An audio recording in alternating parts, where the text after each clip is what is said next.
கிறிஸ்துவுக்குள் மிகவும் பிரியமானவர்களே, சங்கீதம் 122 7 இப்படியாக கூறுகிறது: உன் அலங்கத்திற்குள்ளே சமாதானமும் உன் அரண்மனைகளுக்குள்ளே சுகமும் இருப்பதாக என்று. இந்த ஆசீர்வாதம் எப்படிப்பட்டது என்பதை குறித்துதான் இன்று நாம் பார்க்க போகிறோம். இந்த சமாதானத்தையும் இந்த சுகத்தையும் நமது வீட்டிற்குள் எப்படி கொண்டு வருவது என்பதை குறித்துதான் இன்று நாம் பார்க்க போகிறோம். ஆம் பிரியமானவர்களே, நான் ஒரு பட்டணத்திற்கு ஒருவரை சந்திக்கும்படியாய் போயிருந்தேன். அவருடைய வீட்டிற்கு நான் சென்ற பொழுது அது ஒரு மிக பெரிய ஒரு பங்களா என்றுதான் சொல்ல வேண்டும். அந்த வீட்டின் முன்பதாக எப்பொழுதும் 2-3 மகிழுந்து நின்று இருந்து கொண்டே இருக்கும். அப்படிப்பட்ட ஒரு செல்வந்தராக அவர்கள் வாழ்ந்தார்கள். அந்த வீட்டை மாம்ச கண்களால் பார்ப்பவர்கள், நேரில் சென்று பார்ப்பவர்கள், இது அல்லவோ வாழ்வு என்பதாக அவர்கள் யோசிப்பார்கள். ஐயோ, இத்தனை ஆசீர்வாதங்கள் செல்வங்கள் எனக்கு இருந்தால் என்னுடைய வீடு எவ்வளவு மகிழ்ச்சியாக இருக்கும் என்று கூட அவர்கள் சிந்திக்க கூடும். அப்படியாக அவர்கள் அந்த வியந்து பார்க்கும்படியான ஒரு பெரிய வீட்டையும் அதிலே தேவையான வசதி வாய்ப்புக்கு தேவையான அத்தனை பொருட்கள் காரியங்களையும் அந்த வீட்டிலே அவர்கள் நிரம்ப பெற்றிருந்தார்கள் என்பதை பார்த்தேன். ஆனால் அதே வீட்டை குறித்து தேவன் எனக்கு ஒரு தரிசனத்தை காண்பித்து கொடுத்தார். ஆம் பிரியமானவர்களே, அந்த வீடு தரிசனத்தில் எப்படியாக இருக்கிறது? மிகவும் பழமையான ஒரு வீடாக அது எனக்கு தெரிகிறது. அந்த வீடு ஒரு 20 ஆண்டுகளுக்கு முன்பு கெட்டியிருந்தால் எப்படி பழமையாய் இருக்கும்?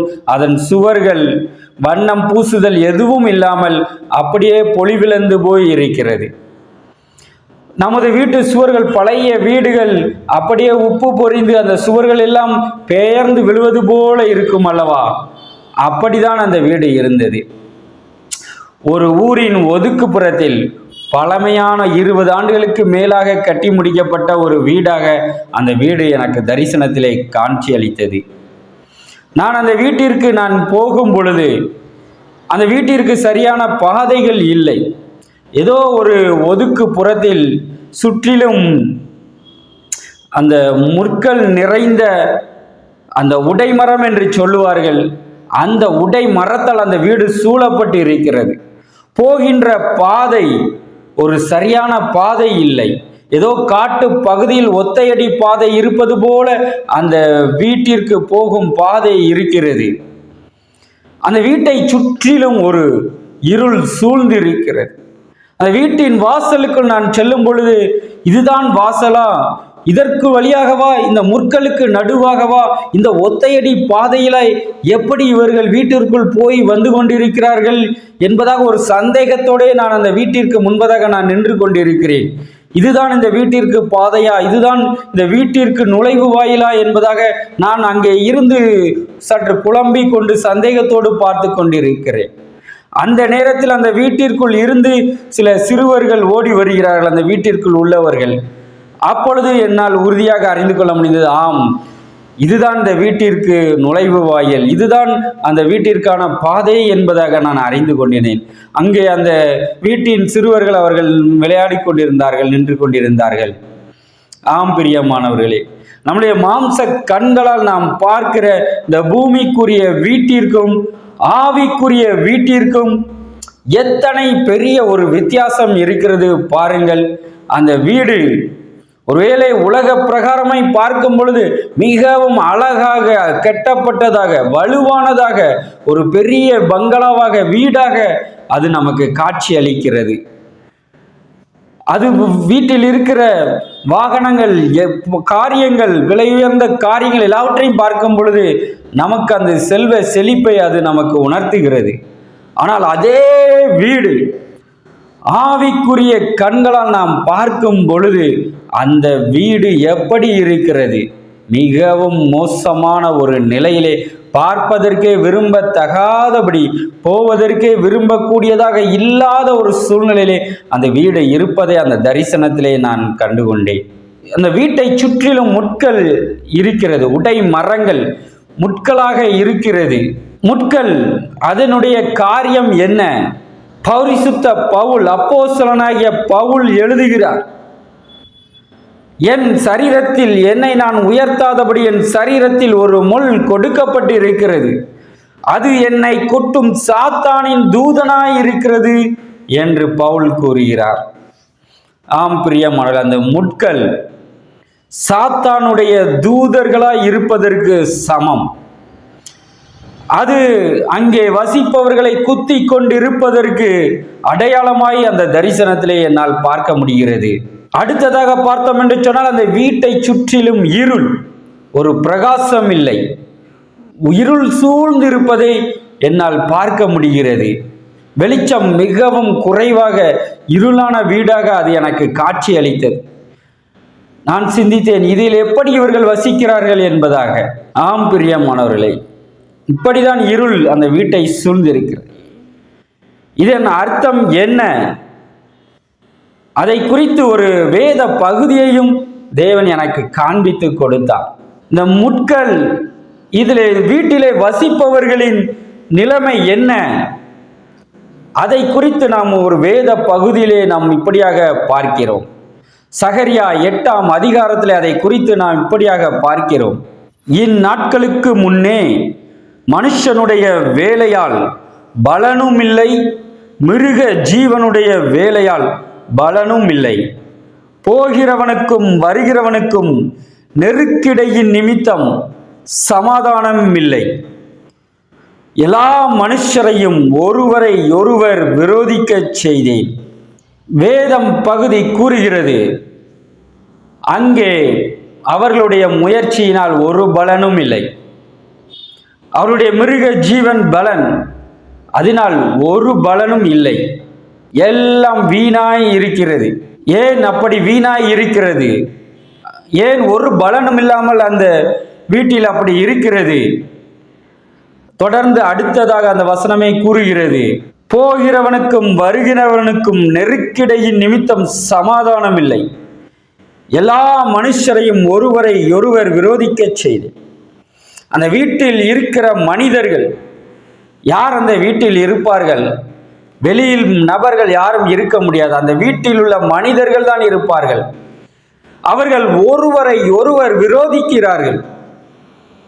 விரோதிக்கும்படியாய் தேவன் கிரியை செய்கிறார். அது நிமித்தம் அவர்களுக்குள் சில மன நெருக்கடிகள், ஒருவரை குறித்து ஒருவர் மன தாங்கல்கள். அந்த வீட்டில் இருப்பவர்களுக்குள் ஒரு சமாதானம் இல்லை, ஒரு போராட்ட களமான ஒரு வாழ்க்கை. வீட்டில் இருப்பதே ஏதோ ஒரு யுத்த களத்தில் இருப்பது போன்ற ஒரு சூழ்நிலைகள் அந்த வீட்டில் இருப்பவர்களுக்கு இருக்கிறது. அவர்களுக்குள் ஒரு சமாதானம் இல்லை. ஆகவே சமாதானம் இல்லாததினால் அவர்களுடைய செயல்களிலே ஒரு ஆசீர்வாதமும் இல்லை, ஒரு பலனும் இல்லை. ஆம் பிரியமானவர், நாம் ஆசீர்வதிக்கப்பட வேண்டும் என்று சொன்னால் முதலாவது நமக்குள் ஒரு சமாதானம் வர வேண்டும். நம்முடைய இருதயத்திற்குள் ஒரு சமாதானம் வர வேண்டும். நம்மளுடைய குடும்பத்திற்குள் ஒரு சமாதானம் வர வேண்டும்.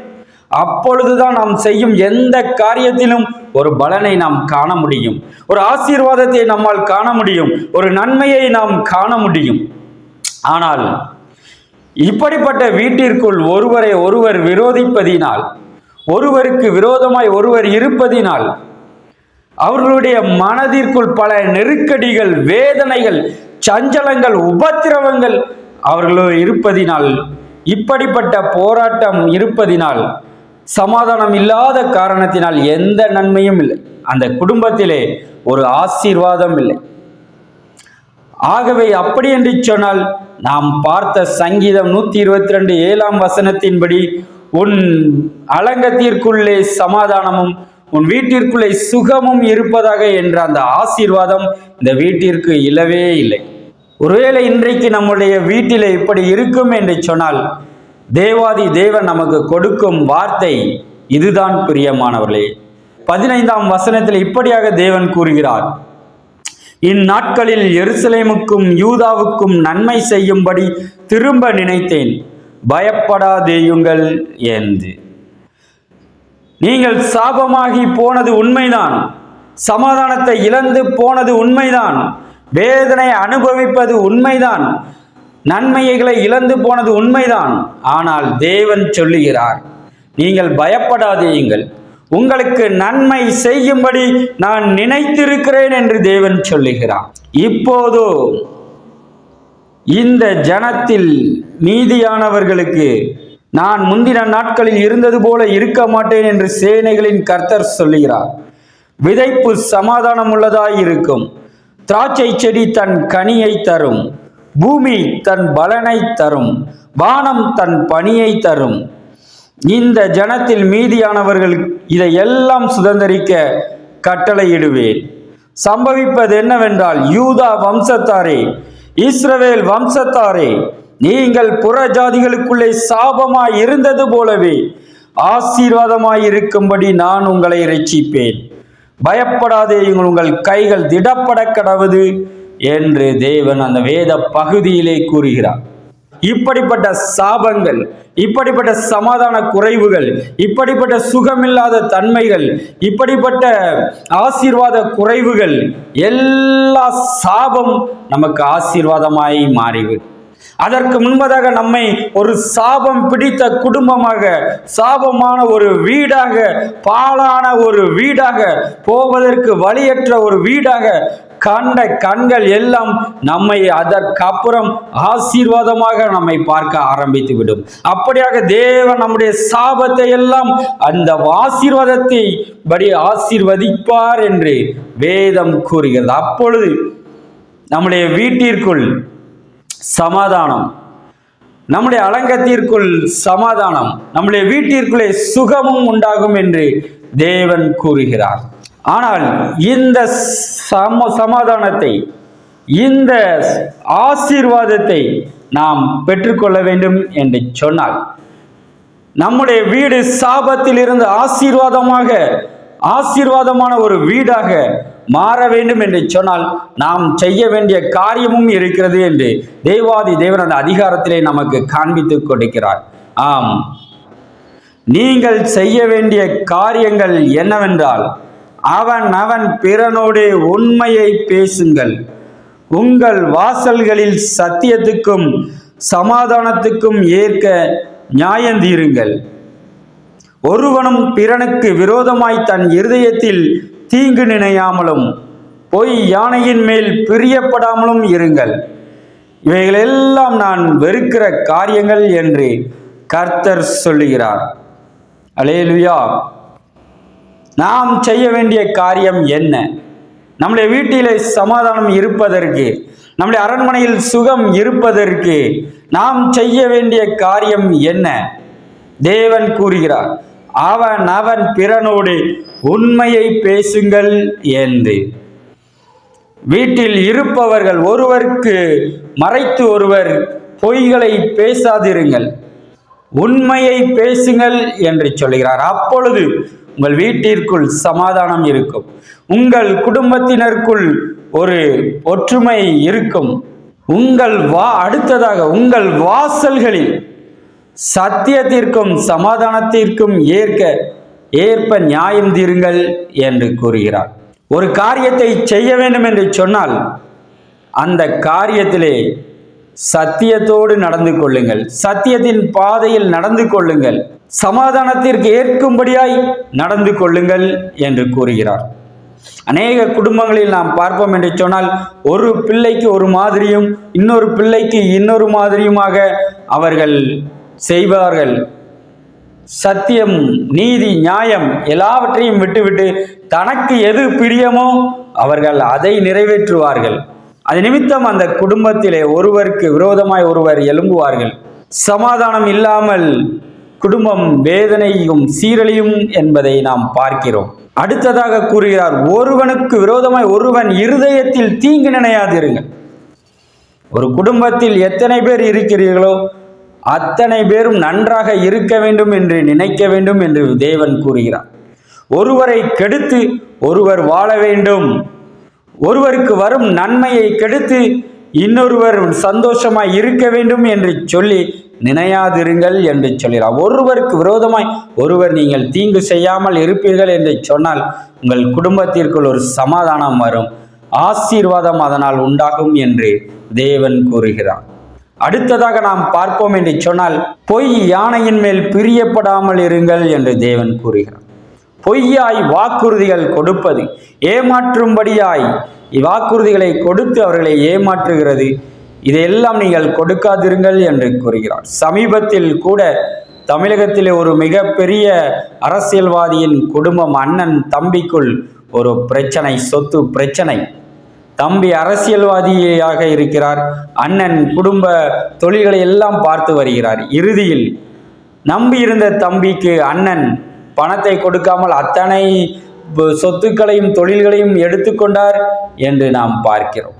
அதே போல இன்னொரு அரசியல்வாதி குடும்பத்திலும் அப்படித்தான். சகோதரியின் சொத்துக்களை, பணத்தை பறித்து சகோதரன் ஏமாற்றிவிட்டான் என்று நாம் பரபரப்பாக நாம் செய்திகளிலே பார்த்தோம். குடும்பத்திலே ஒருவருக்கு ஒரு பொய் யானையை இட்டு அப்படியே அவர்களை ஏமாற்றி வஞ்சிப்பது, அதை நீங்கள் செய்யாதிருங்கள். அப்பொழுது உங்கள் குடும்பத்திற்குள் ஒரு சமாதானம் இருக்கும் என்று நாம் தேவன் கூறுவதை பார்க்கிறோம். இதையெல்லாம் தேவன் வெறுக்கிறார். இந்த வெறுக்கிற தேவனுக்கு பிரியமில்லாத இந்த காரியங்கள் குடும்பத்தில் இருக்கும் என்று சொன்னால், இன்றே உங்கள் குடும்பத்திலே நீங்கள் பேசி குடும்பத்தோடு நீங்கள் மனம் திரும்பும் பொழுது தேவனுடைய சமாதானமும் சுகமும் நமது வீட்டிற்குள் இருக்கும் என்று தேவன் சொல்லுகிறார். எப்படிப்பட்ட சமாதானம், சந்தோஷம்? அடுத்த காரிய வசனங்களிலே தொடர்ந்து தேவன் கூறுகிறார், 4ஆம் மாதத்தின் உபவாசமும் 5ஆம் மாதத்தின் உபவாசமும் 7ஆம் மாதத்தின் உபவாசமும் 10ஆம் மாதத்தின் உபவாசமும் யூதா வம்சத்தாருக்கு மகிழ்ச்சியாகவும் சந்தோஷமாகவும் நல்ல பண்டிகைகளாகவும் மாறிப்போகும். ஆகையால் சத்தியத்தையும் சமாதானத்தையும் சிநேகியுங்கள் என்று சிநேகிகளின் கர்த்தர் சொல்லுகிறார். அல்லேலூயா. உபவாச ஜெபங்கள் கூட, நம்மளுடைய உபவாச நாட்கள் கூட ஒரு பண்டிகை போல மகிழ்ச்சியான நாட்களாக அது மாறி போகும் என்று தேவன் கூறுகிறார். எதனால்? நீங்கள் சத்தியத்தையும் சமாதானத்தையும் நீங்கள் சிநேகிக்கும் பொழுது, உங்கள் குடும்பத்திலே சத்தியத்தையும் சமாதானத்தையும் நீங்கள் செய்யும் பொழுது, அதன்படி நடக்கும் பொழுது, சமாதானத்துக்கு ஏதுவானவைகளை நீங்கள் சிந்திக்கும் பொழுது, சத்தியத்தின்படி நீங்கள் நடக்கும் பொழுது, உபவாச நாட்கள் கூட நம்மளுடைய குடும்பத்திலே ஒரு பண்டிகை போல நாம் அனுபவித்து தேவ சமூகத்திலே தேவனோடு இணைந்து மகிழும்படியாய் நமக்கு மாறி போகும் என்று தேவன் சொல்லுகிறார். ஆம் பிரியமானவர்களே, நாம் சமாதானத்தோடு சந்தோஷத்தோடு இருப்பதுதான் நமது தேவனுடைய பெரிதான திட்டம். தேவன் ஆதியிலே ஆதாமை ஏவாளையும் உண்டாக்கின பொழுது இப்படியாக அவர் சொல்லுகிறார். தேவ பக்தியுள்ள சந்ததியை பெரும்படியாகத்தான் அவர் ஆதாம் ஏவாள் என்ற ஒரே ஒரு மனிதனை உண்டாக்குகிறார்.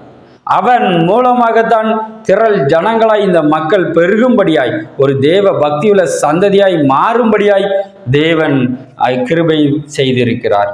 அப்படி என்று சொன்னால் என்ன? தேவன் குடும்பத்தை நேசிக்கிறார். குடும்பம் சமாதானமாய் இருக்க வேண்டும், அலங்கம் சுகமாய் இருக்க வேண்டும், நம்முடைய அரண்மனை சுகமாய் இருக்க வேண்டும், நம்முடைய வீடு சுகமாய் இருக்க வேண்டும், நம்மளுடைய வீடு ஆசீர்வாதமாய் இருக்க வேண்டும் என்று சொல்லி தேவன் நம்மை குறித்து எதிர்பார்க்கிறார். நாம் அப்படியாக தேவனுக்கு பிரியமுள்ள குடும்பமாக, தேவனுக்கு சாட்சியுள்ள குடும்பமாக, சாபத்தை அல்ல ஆசீர்வாதத்தை பெற்ற ஒரு குடும்பமாக நாம் மாறுவோம் என்று சொன்னால் தேவன் நம்மில் மகிழ்ச்சியாய் இருப்பார். தேவன் நம்மில் மகிமைப்படுவார். நாமும் தேவனில் மகிழ்ந்து களி கூறும். இல்லாவிட்டால் நாம் சாபமாக பாழடைந்த ஒரு வீட்டை போல நம்முடைய குடும்பம் மாறிப்போய்விடும். இன்றே நாம் இந்த சத்தியத்தையும் சமாதானத்தையும் பின்பற்றி நம்முடைய குடும்பத்தை ஒரு ஆசீர்வாதமான குடும்பமாக, தேவனால் ஆசீர்வதிக்கப்பட்ட ஒரு குடும்பமாக நாம் மாறுவோமாக. உன் அரங்கத்திற்குள்ளே சமாதானம், உன் அரண்மனைகளுக்குள்ளே சுகமும் இருப்பதாக. ஆமேன், ஆமேன், ஆமேன்.